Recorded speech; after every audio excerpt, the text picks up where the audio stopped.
Are you trading dollar yen? Be prepared. Before we dive into this video, hit that subscribe button.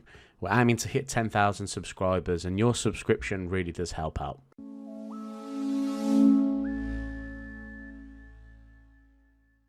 So let's dive into dollar yen. Dollar yen traders, you need to be on your toes. We are approaching 150 once again.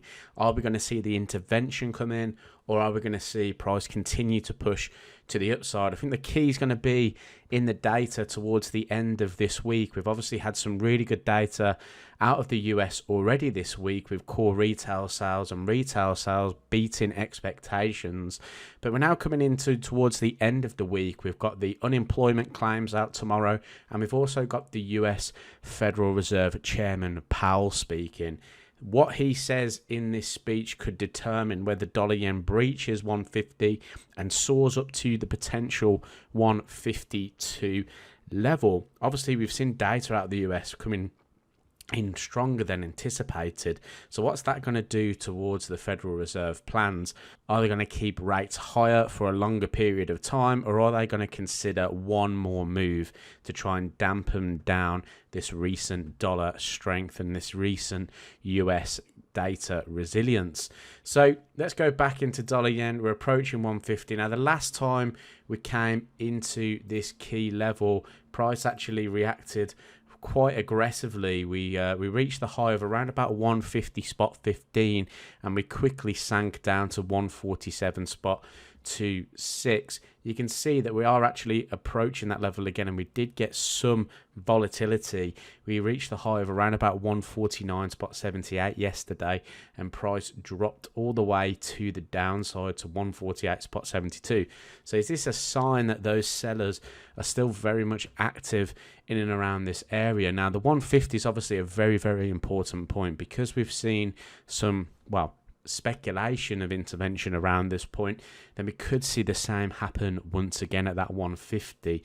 If price surges above 150, the next stop is this 152 handle. 152 I think would be a very, very strong level of resistance, considering if we go up to this weekly chart, it was the high of the week formed back on the 17th of October last year. So are we going to see that? If not, 154 could still be on the cards. Now there are a couple of things we can try and add to this to try and give it a bit of a technical sort of outcome. For instance, if I added a Fibonacci on here, you can see that the 127 extension is in around this area. The 161.8 is up at that 154 spot 67. So I've left the level of resistance in there. Obviously that could mean absolutely nothing to the market. If we do zoom back though, there are a few levels in and around this point. You can see back in around about those highs in 87. You've also got this high here back in 1990, which is the 160. I don't see dollar yen prices hitting those levels right now, but you've got to think of the rhetoric at the moment.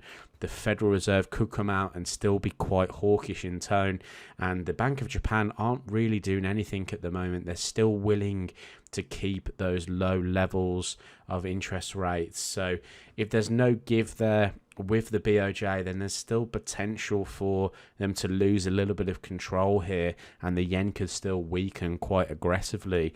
Now, arguments are the Bank of Japan do often like to see a weaker yen. However, it does ruin their competitiveness in the market. So there are a potential that we could see this yen weaken a little bit more. And if dollar yen does, like I said, rebound in at that 152, then we could see the 145 highs being the next level for dollar yen. So if you are trading dollar yen, be aware that your big levels are coming up.